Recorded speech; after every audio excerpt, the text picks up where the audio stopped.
السلام عليكم. لا تنسى الاشتراك في القناة وتفعيل جرس الأشعارات ليصلك كل ما هو جديد في إطار منافسات الجولة الثامنة من دوري روشن السعودي للمحترفين.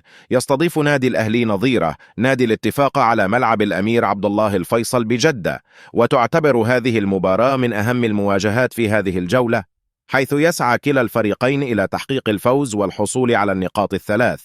وفي هذا الفيديو سنتعرف على موعد المباراة والقنوات الناقلة لها، وكذلك التشكيل المتوقع للفريقين. موعد المباراة والقنوات الناقلة: تقام مباراة الأهلي والاتفاق يوم السبت الموافق 30 سبتمبر 2023 في تمام الساعة 9 مساء بتوقيت السعودية ومصر والعراق والبحرين وقطر والكويت، 10 مساء بتوقيت الإمارات وسلطنة عمان، 7 مساء بتوقيت الجزائر. وستذاع المباراة حصريا على قناة SSC 1 HD التابعة لشبكة قنوات SSC السعودية. كما يمكن لمحبي المشاهدة عبر الإنترنت أن يتابعوا المباراة على تطبيق شاهد بعد اشتراكهم في باقة شاهد VIP.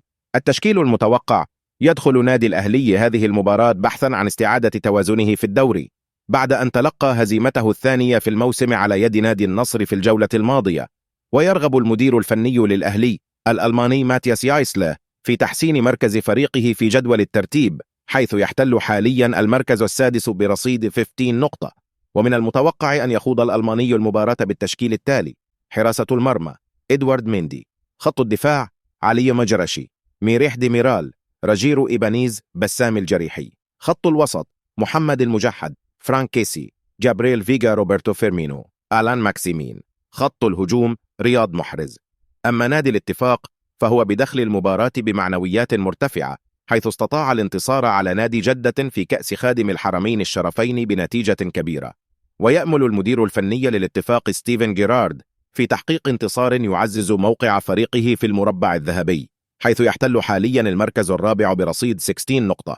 ومن المتوقع أن يخوض ستيفن جيرارد المباراة بالتشكيل التالي: حراسة المرمى باولو فيكتور، خط الدفاع جاك هنري، عبد الله الخطيب، رضوان العتيبي، حمدان الشمراني. خط الوسط هندرسون، فينالدوم، علي هزازي. خط الهجوم جراي موسي ديمبيلي، روبين كايسون.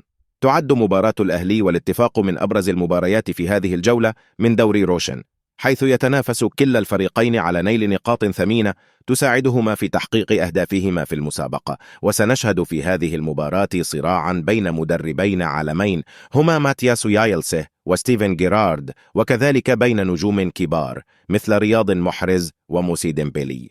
وفي الأخير لا تنسى الاشتراك في القناة ولايك للفيديو